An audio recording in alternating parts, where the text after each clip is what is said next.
પ્રશ્ન નંબર 426 કોના માટે લોકમાતા શબ્દ ઉપયોગમાં લેવાય છે? તો જવાબ છે ઓપ્શન ડી, નદીઓ માટે. નદીઓ માટે લોકમાતા શબ્દ ઉપયોગમાં લેવાય છે. પ્રશ્ન નંબર 427 વિશ્વની 7 અજાયબીઓમાં સ્થાન ધરાવતા તાજમહેલનું નિર્માણ કોણ કર્યું હતું? જવાબ છે ઓપ્શન સી, શાહજહાંએ. વિશ્વની 7 અજાયબીઓમાં સ્થાન ધરાવતા તાજમહેલનું નિર્માણ શાહજહાંએ કર્યું હતું. પ્રશ્ન નંબર 428 સ્ત્રીની ભૂમિકા ભજવવાના કારણે ભોજકમાંથી સુંદરી બનેલા નાટ્ય કલાકાર જયશંકર સુંદરીની આત્મકથાનું નામ જણાવો. તો જવાબ છે ઓપ્શન બી, થોડા આંસુ થોડા ફૂલ એ જયશંકર સુંદરીની આત્મકથા છે. પ્રશ્ન નંબર 429 ભવાઈ ભજવવા માટે નીચેના પૈકી કયું વાજિંત્ર અનિવાર્ય છે? તો જવાબ છે ઓપ્શન એ, ભૂંગળ. ભવાઈ ભજવવા માટે ભૂંગળ એ અનિવાર્ય વાજિંત્ર છે.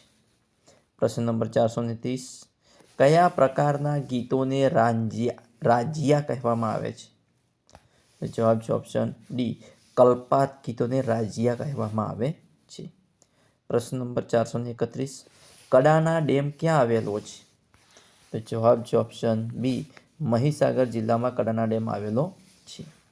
નેક્સ્ટ પ્રશ્ન બનાસકાંઠા જિલ્લાના વાવ તાલુકાના ઠાકોરોનું કયું નૃત્ય ખૂબ જાણીતું છે? તો જવાબ છે ઓપ્શન એ, મેરાયો નૃત્ય. કયું નૃત્ય? મેરાયો નૃત્ય બનાસકાંઠા જિલ્લાના વાવ તાલુકાના ઠાકોરોનું નૃત્ય છે.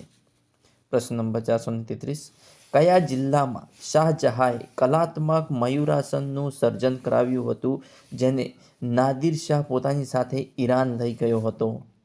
જવાબ છે ઓપ્શન બી, લાલ કિલ્લામાં. લાલ કિલ્લામાં શાહજહાંએ કલાત્મક મયુરાસનનું સર્જન કરાવ્યું હતું જેને નાદિર શાહ પોતાની સાથે ઈરાન લઈ ગયો હતો. પ્રશ્ન નંબર નેક્સ્ટ ચિત્ર વિચિત્રનો મેળો કયા જિલ્લામાં ભરાય છે? તો જવાબ છે ઓપ્શન એ, સાબરકાંઠા જિલ્લામાં. ચિત્ર વિચિત્રનો મેળો સાબરકાંઠા જિલ્લામાં ભરાય છે. પ્રશ્ન નંબર 435 દક્ષિણ ગુજરાતમાં મીઠાના અગરો ક્યાં જોવા મળે છે? તો જવાબ છે ઓપ્શન બી, દાંડી ધરાસણામાં મીઠાના અગરો જોવા મળે છે દક્ષિણ ગુજરાતમાં. પ્રશ્ન નંબર 436 ગંગા સતીના માતાનું નામ શું હતું? જવાબ છે ઓપ્શન બી, રૂપાળીબા. ગંગા સતીની માતાનું નામ હતું રૂપાળીબા. પ્રશ્ન નંબર 437 સુપ્રખ્યાત તરણેતરનો મેળો કયા જિલ્લામાં ભરાય છે? તો જવાબ છે ઓપ્શન ડી, સુરેન્દ્રનગર જિલ્લામાં. તરણેતરનો મેળો સુરેન્દ્રનગર જિલ્લામાં ભરાય છે. પ્રશ્ન નંબર 438 વૈષ્ણવ સંપ્રદાયની શૃંગાર ભક્તિ સાથે કયા નૃત્યનો વિકાસ ઉત્તર ભારતમાં થયો હતો? તો જવાબ છે ઓપ્શન બી, કથકનું. વૈષ્ણવ સંપ્રદાયની શૃંગાર ભક્તિ સાથે કથક નૃત્યનો વિકાસ જે ઉત્તર ભારતમાં થયો હતો. પ્રશ્ન નંબર 439 બૃહદેશ્વર મંદિર તમિલનાડુના કયા જિલ્લામાં આવેલ છે? તો જવાબ છે ઓપ્શન બી, તાંજોર જિલ્લામાં. બૃહદેશ્વર મંદિર તમિલનાડુના તાંજોર જિલ્લામાં આવેલ છે.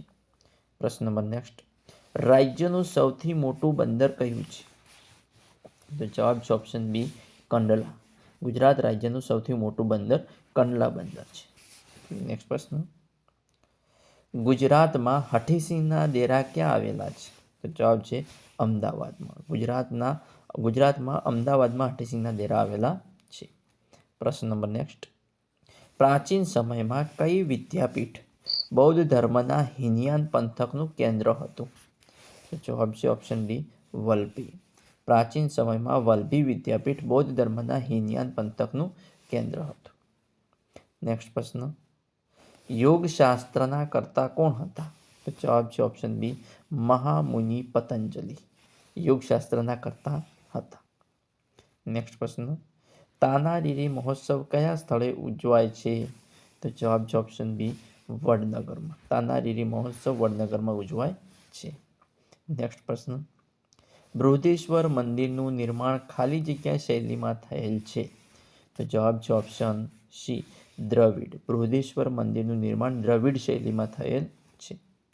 નેક્સ્ટ પ્રશ્ન કયું વ્રત વનસ્પતિ જીવનને ધાર્મિકતા સાથે સંકળાયેલ છે સાંકળે છે?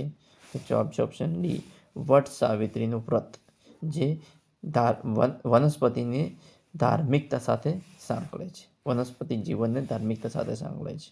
વટ સાવિત્રીનું વ્રત. નેક્સ્ટ પ્રશ્ન, કયા કલાકાર કલાગુરુ તરીકે ઓળખાય છે? તો જવાબ છે ઓપ્શન ડી, રવિશંકર રાવળ, જે કલાગુરુ તરીકે પણ ઓળખાય છે. નેક્સ્ટ પ્રશ્ન, શ્રી, દીપક, હિંડોળ, મેઘ, ભૈરવી આ 5 નામ કઈ કલા સાથે સંકળાયેલ છે? તો જવાબ છે ઓપ્શન સી, સંગીત સાથે. શ્રી, દીપક, હિંડોળ, મેઘ અને ભૈરવ આ 5 નામ સંગીત સાથે સંકળાયેલા છે. નેક્સ્ટ પ્રશ્ન, મશીરા વાદ્ય કયા નૃત્ય સાથે સંકળાયેલ છે? તો જવાબ છે ઓપ્શન સી, ધમાલ. મશીરા વાદ્ય ધમાલ નૃત્ય સાથે સંકળાયેલ છે. જોઈએ પ્રશ્ન નંબર 450, કયા નૃત્યના પાત્રો સુંદર ઘેરદાર કપડાં પહેરે છે અને મોટા કલાત્મક મુકુટ ધારણ કરે છે? તો જવાબ છે ઓપ્શન એ, કથકલી. કથકલી નૃત્યના પાત્રો સુંદર ઘેરદાર કપડાં પહેરે છે અને મોટા કલાત્મક મુકુટ ધારણ કરે છે.